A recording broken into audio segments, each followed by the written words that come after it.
बिस्मिल्लाहिर्रहमानिर्रहीम। Programme value special के साथ आपका मेज़बान इकबाल साजिद हाज़िर है।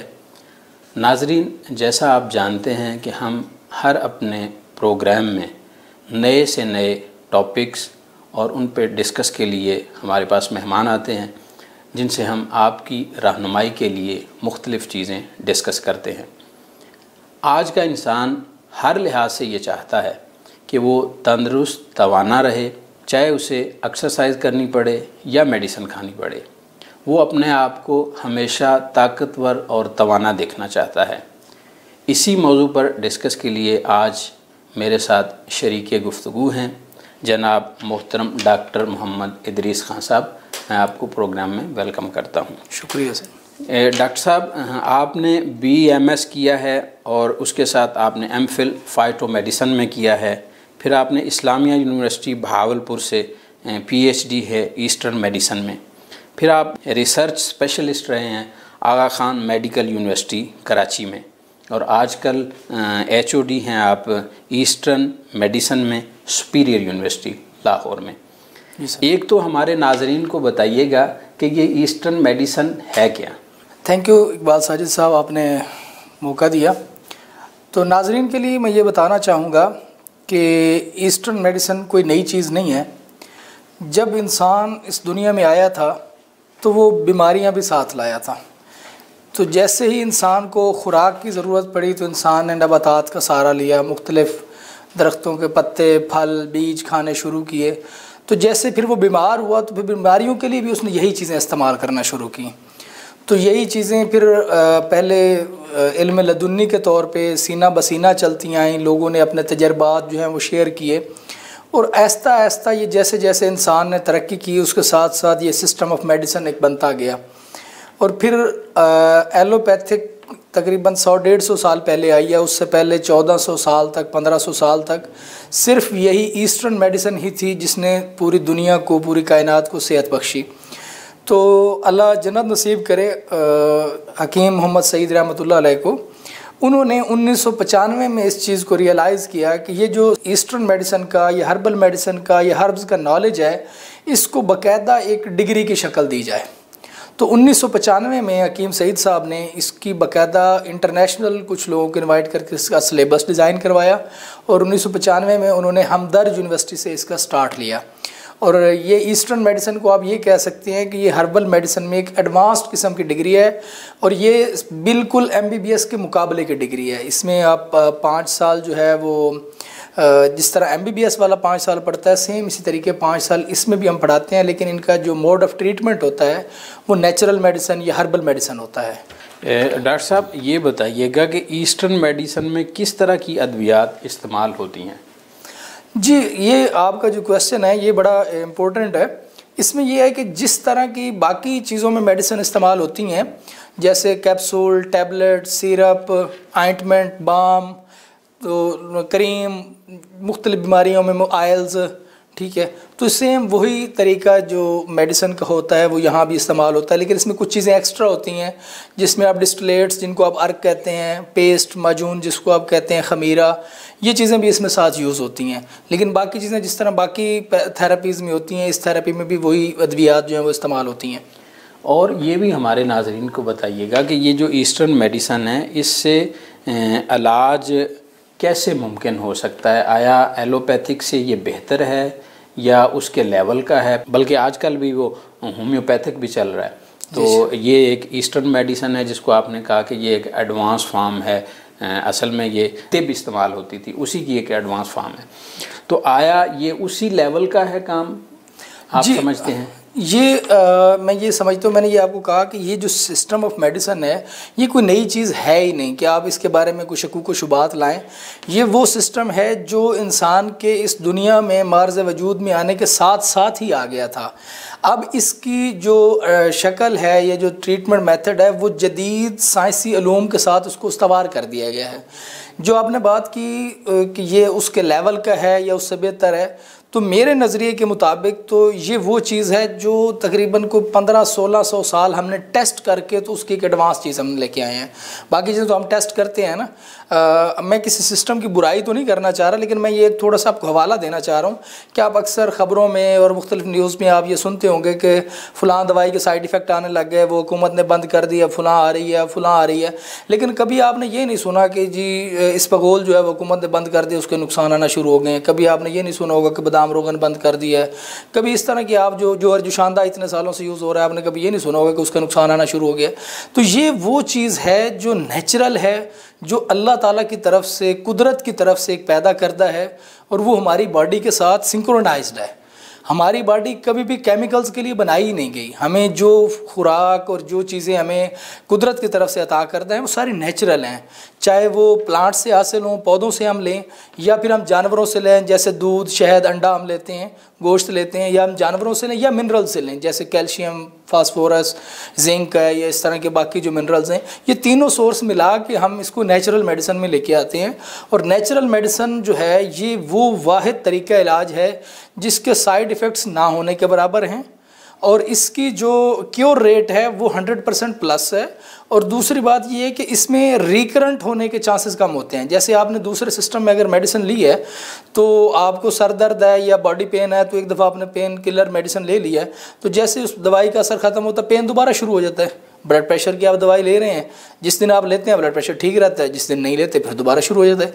लेकिन ये जो नेचुरल सिस्टम ऑफ मेडिसिन है, इस सिस्टम के अंदर हम उस बीमारी की रूट काज को क्लियर करते हैं। जिस वजह से बीमारी हो रही होती है ना, जब उसका ट्रीटमेंट हो जाता है तो फिर उसको बार बार मेडिसिन लेने की ज़रूरत नहीं रहती, वो कंप्लीट क्योर की तरफ चला जाता है। इसे आप इलाज बिल ग़ज़ा भी कह सकते हैं। इलाज बिल ग़ज़ा इसका एक पोर्शन है, ये 100% इलाज बिल ग़ज़ा पे नहीं है। इसमें एक चीज़ बड़ी अहम है जो मैं डिस्कस करना ज़रूरी समझता हूँ कि इलाज जो है वो बीमारी 3 तरीक़ों से आती है और इलाज भी इन्हीं तरीक़ों से हम करते हैं। मतलब पहला है कि आपकी ग़िज़ा जो आपने खाया पिया, ठीक है, आप उससे बीमार होते हैं या सेहतमंद होते हैं, इनका कहीं ना कहीं कोई रोल होता है। दूसरा ये होता है कि आपका एनवायरनमेंट, आप पोल्यूटेड एरिया में रह रहे हैं या आप साफ़ सुथरे एरिया में रह रहे हैं, आपकी आबो हवा कैसी है, ठीक है, तो वो जो है वो आपकी बीमारी और सेहत पे उसका लिंक होता है। और तीसरी चीज़ होती है आपका मेंटल स्टेटस, आप डिप्रेशन में हैं, आप गुस्से में हैं, आप हर वक्त आप खुश रहते हैं या आप तंग नज़री में रहते हैं, आप हसद करते हैं, बुग़्ज़ रखते हैं। तो जिस तरह की आपकी मेंटल स्टेटस होती है ये भी आपको या बीमार करती है या सेहतमंद करती है। मतलब आप खुश रहते हैं तो सेहतमंद रहेंगे। तो सेम इसी तरीके से इलाज भी फिर तीनों तरीक़ों से किया जाता है कि आपका इन्वायरमेंट भी बदला जाता है, आपकी ग़िज़ा भी बदली जाती है, फिर साथ आपकी मेडिसिन भी बदली जाती है।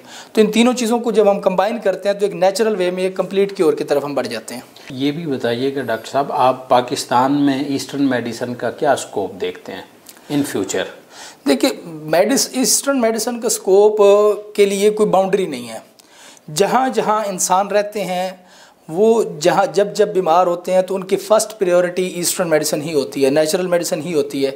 वो नहीं चाहते कि उनको इंजेक्शन लगें, वो नहीं चाहते उनको ड्रिपें लगें, वो नहीं चाहते कि वो केमिकल्स खाएं, वो चाहते यही हैं। अब अक्सर हमारी कम्युनिटी जो कुछ थोड़ी बहुत एजुकेशन रखती है वो यही चाहते हैं कि हमें कोई नेचुरल सोल्यूशन मिले और हम उससे जल्दी क्योर हों और ईज़िली क्योर हों, कोई साइड इफ़ेक्ट ना आए, हम किसी परेशानी में ना जाएँ। तो ये इसका स्कोप ये है कि इसकी थोड़ी अभी चूँकि ये न्यूली मार्केट में आ रही हैं चीज़ें, तो जैसे जैसे इसकी अवेयरनेस बढ़ेगी वैसे वैसे ही इसका जो है वो फैलाव बढ़ता जाएगा। और मैं बल्कि आपके तवज्जुह से, आपके चैनल के तवज्जुह से गवर्नमेंट ऑफ पाकिस्तान को ये रिक्वेस्ट करना चाहूँगा कि हमारा जो पड़ोसी मुल्क है इंडिया, वो इस सिस्टम में इतना ग्रो कर चुका है कि वो अपने ये प्रोडक्ट्स जो हैं उनको एक्सपोर्ट भी कर रहा है। हमारा मुल्क जो है वो 75% एग्रीकल्चर पे है, हमारे पास ज़मीनें हैं, ज़राअत है, तो हम मेडिसिनल प्लांट्स ग्रो कर सकते हैं, उसकी मेडिसिन बना सकते हैं, इसमें बहुत अच्छा रेवेन्यू जनरेट कर सकते हैं। मुल्क की मईशत जो हमारी डगमगा रही है उसको रीलाइन कर सकते हैं, स्ट्रीम लाइन कर सकते हैं। सिर्फ इस शोबे की तरफ गवर्नमेंट की तवज्जो ना होने की वजह से, उसकी क्या वजूहात हैं वो गवर्नमेंट बेहतर जानती है या आप भी बेहतर जानते होंगे। तो हमें इस नेचुरल वे को अडॉप्ट करके एक तो हम अपनी कम्युनिटी को सेहत दे सकते हैं, जो मतलब हमने जिस तरह के अब सिचुएशन है, हमारे हर घर में हर बंदा तकरीबन बीमार है ना, हर बंदे की एक मेडिसिन चल रही है। तो अगर हम यही प्लांट्स ये जो रॉ मटेरियल है ये भी हम अपने लोकल लेवल पे उगाना शुरू कर दें और फिर इससे मेडिसिन की प्रिपरेशन शुरू कर दें, तो ये एक ना कि सिर्फ पब्लिक को सेहत मिलेगी बल्कि गवर्नमेंट को एक अच्छा रेवेन्यू भी मिल सकता है, उससे मुल्क की मैशत भी बेहतर हो सकती है। तो ये एक अच्छा स्कोप बन सकता है इसका, अगर आप इसमें गवर्नमेंट देखती है या इसमें इदारे देखते हैं इसको, तो ये बड़ा अच्छा इनिशिएटिव हो सकता है। जिस तरह आज से कोई 1000 साल पहले अगर हम चले जाएं तो तिब से एक अलाते जराही निकले और उन्होंने एक साइड ले ली, वो आहिस्ता आहिस्ता मूव करते करते तो वो हमारी एलोपैथिक डिज़ाइन हो गई। एलोपैथिक में चले गए जिसमें ऑपरेशन है, ड्रिप लगती है, इंजेक्शन लगता है और ये बाकी रेज़ वगैरह इस्तेमाल होती हैं। उन्होंने इतनी जिद्दत इख्तियार की लेकिन उनकी बेसिक भी यही तिब है। आप कहते हैं यही हमारा भी असल है जिससे हम ईस्टर्न मेडिसिन एडवांस फॉर्म में आए। आया आप समझते हैं कि इन फ्यूचर जाके 1 साल बाद, 10 साल बाद, 50 साल बाद आप भी इस फॉर्म में हों कि दोबारा से वही सारी चीज़ें आपके साथ अटैच हों? ये ना आपने दुखती रग पे हाथ रखा है ये बड़ा अहम सवाल है और इसकी जैसे मैंने पहले इंडिया की आपको एग्जांपल दी, ये जो जिस बंदे ने ये आलात जराही ईजाद किए थे वो भी बेसिकली एक तबीब था, स्पेन के एक शाही तबीब था, कासिम ज़हरावी, ये आपने अक्सर बुक्स में पढ़ा भी होगा। वो भी एक तबीब था, एलोपैथी तो बाद में है ना, उस तबीब था और उसकी बुक्स अभी तक भी वो पढ़ाई जाती हैं। बिल्कुल ऐसे। तो वो एक्चुअली ये भी एक तिब की ही एक किस्म है, ठीक है, जराहत मॉडर्न हुई है। नहीं मतलब वो मतलब बेस तो उसकी तिब से ही आई है ना, वो तिब से अलग तो नहीं ना हो सकता, उसको किया नहीं जा सकता। लेकिन चूँकि रूल रेगुलेशंस पॉलिसी मेकर्स ने इसको थोड़ा सा डाइवर्ट किया और उसको उस लेवल पे लेके गए, लेकिन ठीक है वो भी एक अच्छा फॉर्म है, वो उसको कर रहे हैं, परफॉर्म कर रहे हैं, तो हमें उससे कोई मसला नहीं है। लेकिन हम ये चाह रहे हैं कि इस वक्त इंडिया ने भी जो उनका आयुर्वेदिक सिस्टम है उसने आयुर्वेदिक के डॉक्टर्स को सर्जरी अलाउ कर दी है। ये तकरीबन आज से 3 साल पहले की मैं बात कर रहा हूँ कि इस वक्त उन्होंने ये रियलाइज़ किया कि हमारे पास मेडिकल के डॉक्टर्स कम हैं और हमारे पास आयुर्वेदिक के डॉक्टर्स ज़्यादा हैं। तो उन्होंने कहा कि जो हमारी सर्जरियाँ इतनी पेंडिंग होती जा रही हैं और हमारी आबादी बढ़ रही है और हमें हेल्थ केयर की ज़रूरत है, तो उन्होंने उसको ट्रेन करके उनको भी कहा कि ठीक है आप हमारे इसमें हाथ बटाएँ, हमारी जो हेल्थ केयर सर्विसेज हैं उनको बढ़ा दें।